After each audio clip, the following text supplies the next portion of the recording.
باب غسل المیت و تکفینہ، باب ہے میت کو غسل دینا اور اس کو کفن دینا۔ پہلی فصل ہے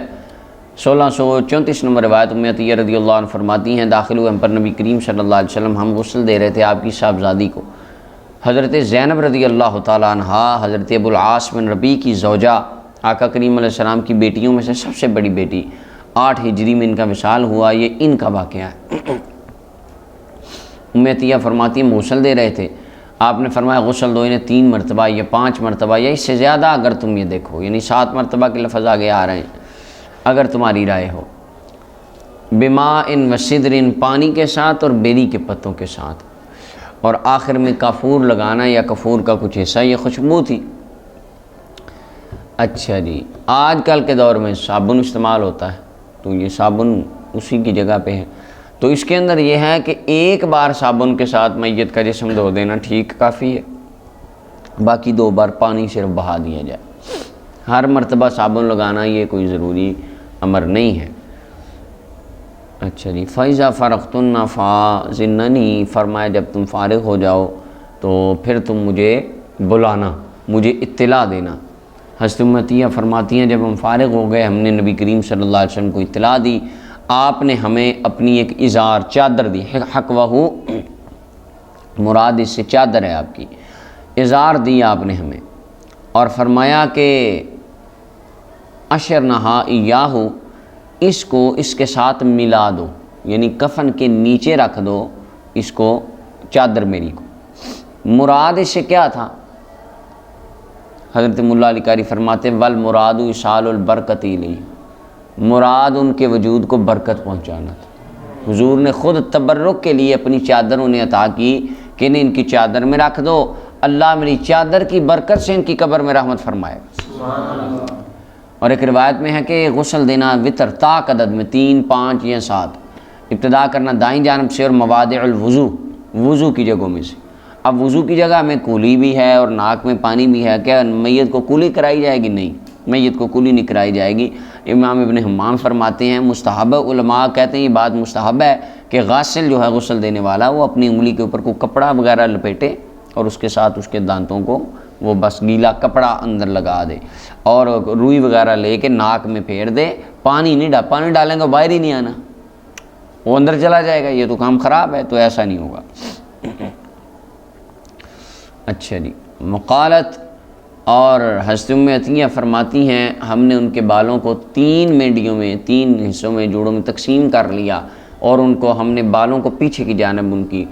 ڈال دی، یعنی جب دھویا غسل دینے کے دوران بال دھوئے تو 3 حصوں میں تقسیم کر کے دھوئے، یہ ان کا ایک ہوگا معاملہ، جس طرح بھی متفق علیہ روایت ہے۔ اگر سارے بالوں کو یکمشت بھی اور خواتین دھو دیں جس طرح بھی ٹھیک ہے، 2 حصے کر لے جائیں، یہ بھی بہتر ہے۔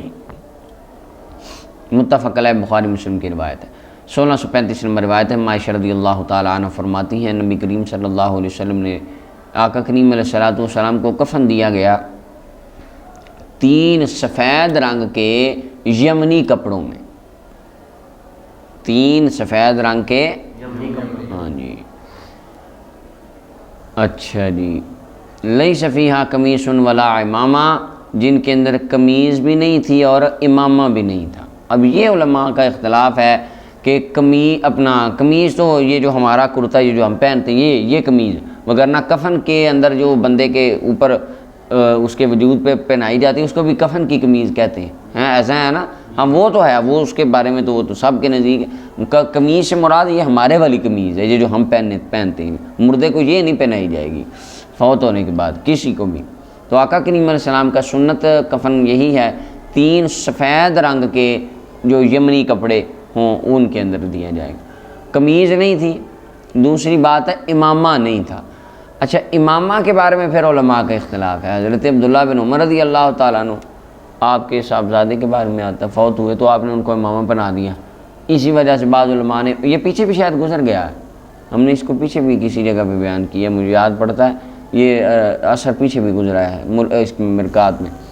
انہوں نے اپنے صاحبزادے کو امامہ دیا، ہدایہ میں تو گزرا ہے نا۔ اچھا، تو اس لیے بعض علماء کہتے ہیں امامہ پہنانا مستحب ہے، بعض علماء امامہ پہن کے ان کو پہنایا گیا۔ وہ اس روایت کی تعویل یہ کرتے ہیں کہ آقا کریم علیہ الصلوۃ والسلام کو جو 3 کپڑے پہنائے گئے نا کفن کے، ان تینوں میں امامہ نہیں تھا، امامہ ان کے علاوہ تھا۔ سمجھ لگی؟ یہاں پہ حضور کو 3 کپڑوں میں کفن دیا گیا جو، اور اس میں قمیض نہیں تھی، امامہ نہیں تھا۔ یہ حاضمیر کا مرجع کہتے ہیں وہ 3 چیزیں ہیں کہ ان تینوں میں کیا تھا، نہ اپنا تھا قمیض نہ امامہ، یعنی امامہ ان کے علاوہ پہنایا گیا تھا بعد میں، یہ ان کا ایک ہے، وگرنہ لیکن مولا علی قاری رحمۃ اللہ علیہ فرماتے ہیں کہ صحیح جو ہے وہ ہمارے نزدیک یہی ہے کہ لیس فی الکفن امامۃ عندنا، کفن کے اندر امامہ شریف نہیں پہنایا جائے گا۔ آقا کریم علیہ السلام کو دفن کرتے وقت امامہ شریف نہیں پہنایا گیا۔ اچھا جی، متفق علیہ روایت ہے۔ 1636 نمبر روایت حضرت جابر رضی اللہ عنہ فرماتے ہیں نبی کریم صلی اللہ علیہ وسلم نے ارشاد فرمایا، جب کوئی بندہ تم میں سے کفن پہنائے اپنے بھائی کو تو اچھا کفن پہنائے، یعنی صاف ستھرا ہو، خوشبودار ہو، پیارا ہو، وہ پہنائے۔ مراد یہ نہیں ہے کہ 20,000 کا کفن لے کے آئیں، بندہ کہے کہ یہی اپنا جو ہے نا کھدر فلانے علاقے سے ذرا کھدر منگائیں، اس کا اچھا سا کفن ہو ذرا، یہ مراد نہیں ہے اس سے۔ اور امام مسلم نے اسے روایت کی ہے، اور ابن عدی نے روایت کی ہے، فرمایا اچھے اپنے مردوں کو اچھے کفن دو، وہ قبروں میں ایک دوسرے کی زیارت کرتے ہیں، تو کفن اچھا ہونا چاہیے۔ اچھا جی، 1637 نمبر روایت ہے حضرت عبداللہ ابن عباس فرماتے ہیں ایک بندہ نبی کریم صلی اللہ علیہ وسلم کے ساتھ تھا، اور فواقصتہ ناقتہ، اس کی گردن توڑ دی اس کی اونٹنی نے۔ کیا مطلب؟ اونٹنی سے گرے اور یہ منکا جسے کہتے ہیں، گردن کی ہڈی ٹوٹ گئی، وہ حالت احرام میں تھے اور فوت ہو گئے۔ نبی کریم صلی اللہ علیہ وسلم نے ارشاد فرمایا، حافظ ابن حجر العسقلانی کہتے ہیں یہ اپنا عرفات کے پاس تقریباً یہ چٹانوں کے پاس یہ معاملہ کسی کے پیش آیا تھا، میدان عرفہ کے یوم عرفہ والے دن کسی چٹان کے پاس یہ ہوا تھا، وہ اتر رہے تھے وہ اپنی سواری کے ساتھ، وہ گر گئے، شہید ہو گئے۔ نبی کریم صلی اللہ علیہ وسلم نے فرمایا اس کو غسل دو، پانی کے ساتھ بیری کے ساتھ کفن دو، 2 کپڑوں میں، اور خوشبو نہ لگانا، سر نہ ڈانپنا، بے شک یہ قیامت والے دن لبیک اللہم لبیک پڑھتا قبر سے اٹھایا جائے گا۔ متفق علیہ روایت۔ اب اس کے اندر یہ پتہ چلا کہ بندہ جو کام کرتا مرے گا، فوت ہوگا، اسی حالت میں قیامت کے دن اس کو اٹھایا جائے گا۔ اب یہاں پہ ہے متفق علیہ روایت ہے، اور امام صاحب فرماتے ہیں یہ حدیث یہ بات صرف ان کے ساتھ خاص تھی، اس لیے حضور نے فرمایا اس کو کفن نہ دینا اور اس کو بس دینی کپڑوں میں دفن کر دینا، تو لیکن عام جو حاجی ہیں اگر فوت ہوں گے تو ان کو کفن دیا جائے گا۔ ان قریب ہم حدیث خباب کو ذکر کریں گے، حضرت مصعب بن عمیر والی روایت کے جامع المناقب میں انشاءاللہ۔ اچھا جی، اب یہاں سے یہ بھی پتہ چلا کہ 2 کپڑوں پہ اقتصار کرنا بھی کفن میں جائز ہے، کیونکہ حاجی نے 2 ہی پہنے ہوتے، ایک تہمند ہوتی ہے اور ایک اوپر لپیٹا ہوتا ہے حلہ، بس اور کچھ نہیں ہوتا۔ اور حضرت صدیق اکبر رضی اللہ عنہ کو 2 کپڑوں میں غسل دیا گیا تھا، آپ نے 2 کپڑے پرانے منگوائے، فرمایا ان کو دھو دو اور ان میں مجھے کفن دے دینا۔ اما عائشہ پاک فرمانے لگی الا نشتری لک جدید، نئے کپڑے نہ خرید لیں، تو آپ نے فرمایا قبر میں جانے والے سے زیادہ ضرورت نئے کپڑوں کی اس کو ہے جو زندہ ہے، یہ ان کو ضرورت ہے دنیا والوں، ان کو پہنا دینا، اللہ اکبر۔ تو یہ آپ کی عاجزی ان کے ساری تواضع تھا۔ تو اسے بھی پتہ چلا اگر زیادہ پیسے نہ ہوں اور ضرورت کہ بس مال بہت زیادہ تو 2 کپڑے ہی میسر آئیں تو ان 2 کے اندر ہی جو ہے کفن دے دیا جائے گا۔ دوسری فصل 1638 نمبر روایت ہے، حضرت ابن عباس فرماتے ہیں نبی کریم صلی اللہ علیہ وسلم نے فرمایا کہ تم پہنو اپنے کپڑوں میں سفید کپڑے، بے شک وہ تمہارے کپڑوں میں سے بہترین کپڑے ہیں سفید، اور مستحب سفید پہنا، سنت ہے، حضور نے کثرت سے سفید پہنا، اور کفن دو سفید کلر کے کپڑوں میں اپنے مردوں کو، اور تمہارے بہترین سرموں میں سے سرما عصمت ہے، وہ پلک کے بالوں کو اگاتا ہے اور نگاہ کو تیز کرتا ہے، عصمت سرما۔ امام ابو داؤد ترمذی اور ابن ماجہ نے روایت کیا اس کو۔ اچھا جی، آقا کریم علیہ السلام کے بارے میں آتا ہے شمائل میں کہ آپ سرمے کی 3 سلائیاں اپنی آنکھ مبارک میں رات کے وقت سونے سے پہلے ڈالا کرتے تھے۔ ہاں میت کو سرما نہیں ڈالا جائے گا، یہ زندہ بندے کی بات ہے۔ 1639 نمبر روایت ہے، حضرت مولا علی پاک فرماتے ہیں نبی کریم صلی اللہ علیہ وسلم نے ارشاد فرمایا غلو نہ کرو کفن میں غلو نہ کرو، یعنی حد سے نہ بڑھو کہ یعنی 40,000 والا کفن لے کے آنا، یہ کیا ہے بنا؟ فرمایا فَإِنَّهُ يُصْلَبُ صَلَبًا شَرِيًّا، بے شک ان قریب بہت جلد وہ جل جائے گا، یہ جل سے مطلب بسیدہ ہو جائے گا، خراب ہو جائے گا، پرانا ہو جائے گا ان قریب۔ لیکن اچھا کفن دو، پیارا دو، لیکن اس میں غلو نہ کرو، یعنی اس میں مراد ہے یہ بھی نہ ہو کہ وہ کفن ایسا ہو کہ بس ایک ہلکا سا اس کے دھاگے کو ہاتھ لگے تو پورا کفن ہی چیرا جائے، اتنا ہلکا کپڑا نہ ہو کہ ہلکا سا اس کو کھینچیں قبر میں اتارتے وقت ہی پھٹ جائے، ایسا بھی نہ ہو اور بہت بیش قیمتی بھی نہ ہو، بس نارمل سا ہو۔ امام نووی نے اس حدیث کو حسن کہا۔ 1640 نمبر روایت ہے، حضرت ابو سعید خدری رضی اللہ عنہ فرماتے ہیں کہ جب ان کا وقت وصال آیا حضرت ابو سعید خدری رضی اللہ تعالیٰ عنہ کا، انہوں نے کپڑے منگائے، اگلے کپڑے منگائے نئے، اور نئے کپڑے منگا کر نا ان کو پہنا۔ پھر فرمایا میں نبی پاک صلی اللہ علیہ وسلم کو فرماتے سنا کہ میت اٹھائی جائے گی فی ثیابہ، ان کپڑوں میں جس میں وہ فوت ہوئی۔ اچھا یہاں پہ جو ہے نا، یہاں پہ بہت زیادہ مولا علی قاری نے اس کے اوپر ڈیٹیل سے بات کی ہے۔ انہوں نے کہا کہ بعض اوقات ایسے ہوتا تھا، بعض باتوں کو سمجھنے میں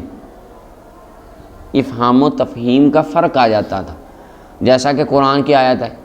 فرمایا حتیٰ یتبین لکم الخیط الابیض من الخیط الاسود، اس وقت تک کھانا پینا وغیرہ مباشرت تمہارے لیے مباح ہے جب تک تمہارے لیے کالے دھاگے سے سفید دھاگا نہ نکل آئے۔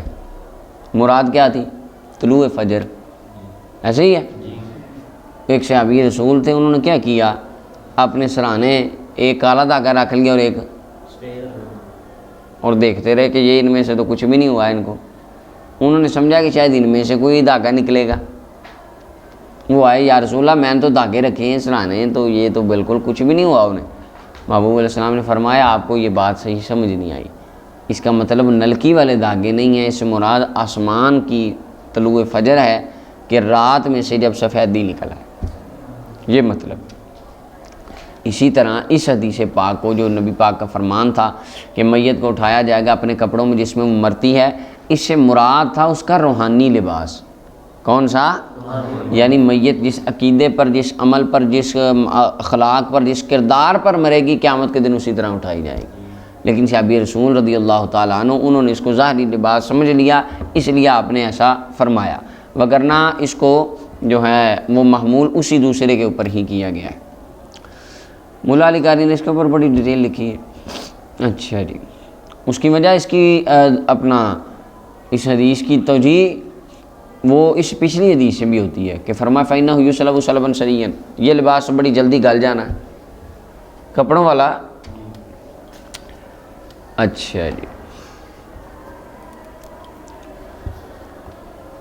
یہاں پھر اس کی ایک انہوں نے یہاں پہ کی ہے توجیہ کہ حضرت ابو سعید خدری رضی اللہ عنہ کا یہ جو عمل تھا، اس کو محمول کریں گے اس بات پر کہ آپ نے یہ پسند جانا کہ جب بندے کی موت آتی ہے، جب بندے کی ملک الموت آتے ہیں اور تحد نگاہ تک فرشتے، پچھلی حدیث میں گزر گیا کل، فرشتے آتے ہیں اور فرشتے آ کے اس کو جنتی کفن اور وہ جب ارواح اور صالحین اور وہ فرشتے آتے ہیں تو میں نئے کپڑے پہن کے خوشبو لگا کے بیٹھا ہوں تاکہ وہ آئیں اور آ کے انہیں میرے ساتھ انس ہو جائے۔ ان فرشتوں کی آمد کے استقبال کے لیے انہوں نے نئے کپڑے پہنے۔ ایک یہ اس کی توجیہ مولا علی قاری رحمۃ اللہ علیہ نے بیان فرمائی۔ اچھا جی، امام ابو داؤد نے سے روایت کیا۔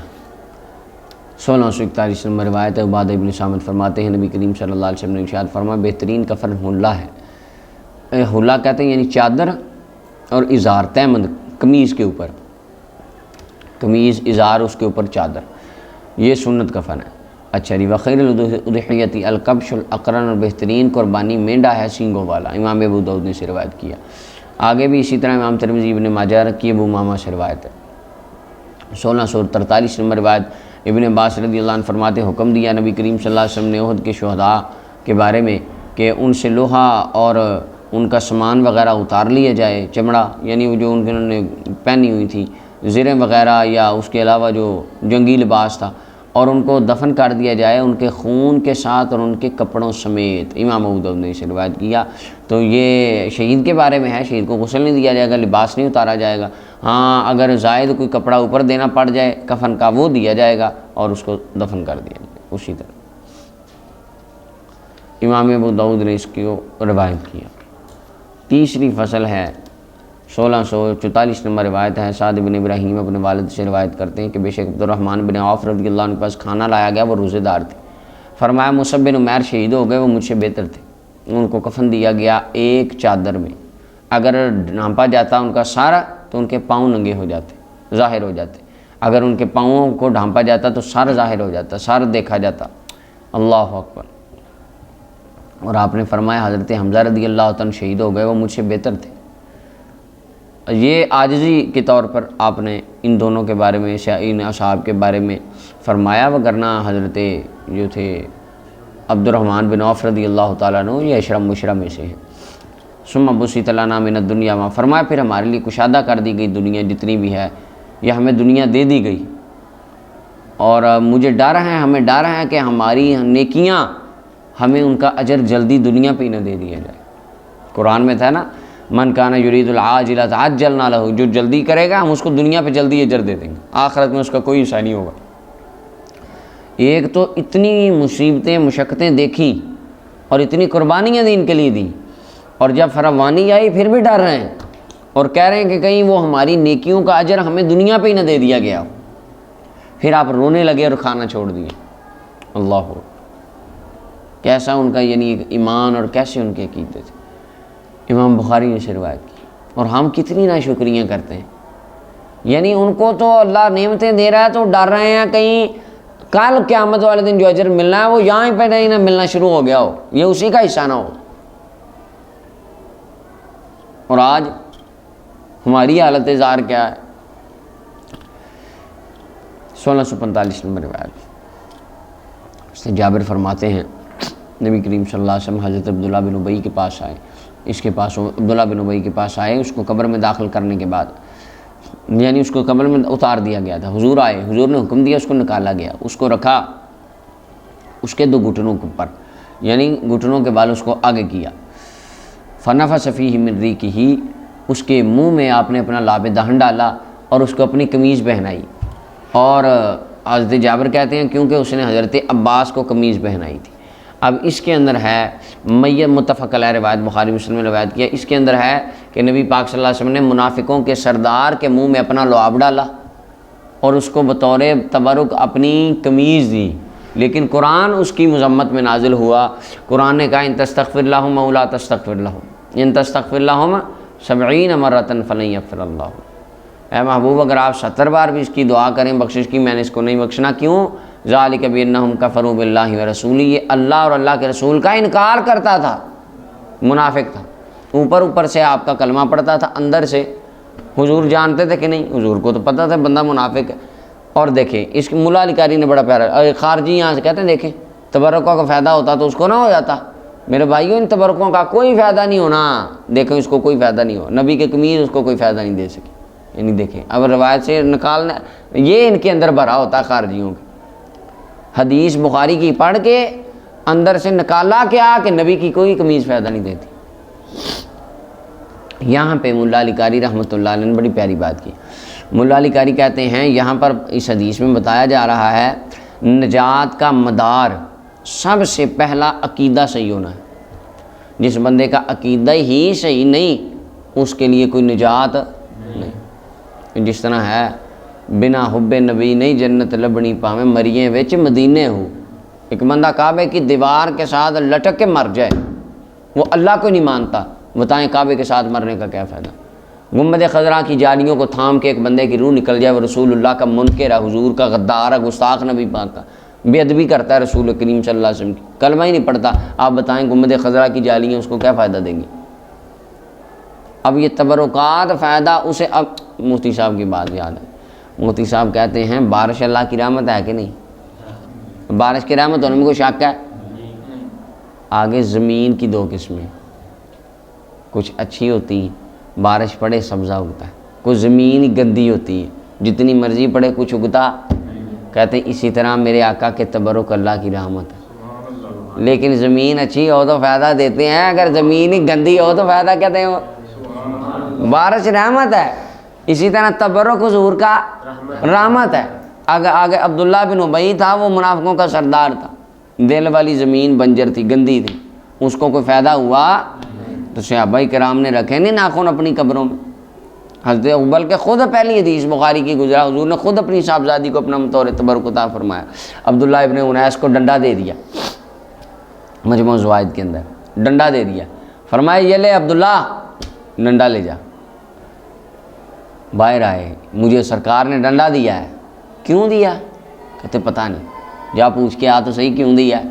واپس آئے، آقا یہ ڈنڈا کیوں عطا فرمایا ہے؟ فرمایا قیامت کے دن تو آئے گا، میں تجھے ڈنڈے سے پہچان لوں گا، یہ تیرا میرے درمیان نشانی ہوگا۔ حضرت عبداللہ بن انیس ساری زندگی ڈنڈے کو سینے سے لگا کے رکھتے، فوت ہونے لگے، فرمایا پتر ڈنڈا نہیں رکھنا، ڈنڈا میرے نال قبر چ رکھنا ہے، میں کب قیامت والے دن ڈنڈا لے کے اٹھ کے میدان معاشر میں آؤں گا، میری سرکار مجھے پہچان لیں گے۔ یہ ہیں تبرکات صحابہ کرام۔ حضرت امیر معاویہ رضی اللہ عنہ کے بارے میں آتا ہے، مرتے وقت وصال جب آیا، وہ نکال رہا ہے ناخن اور اپنا بال اور یہ چیزیں لے آئے،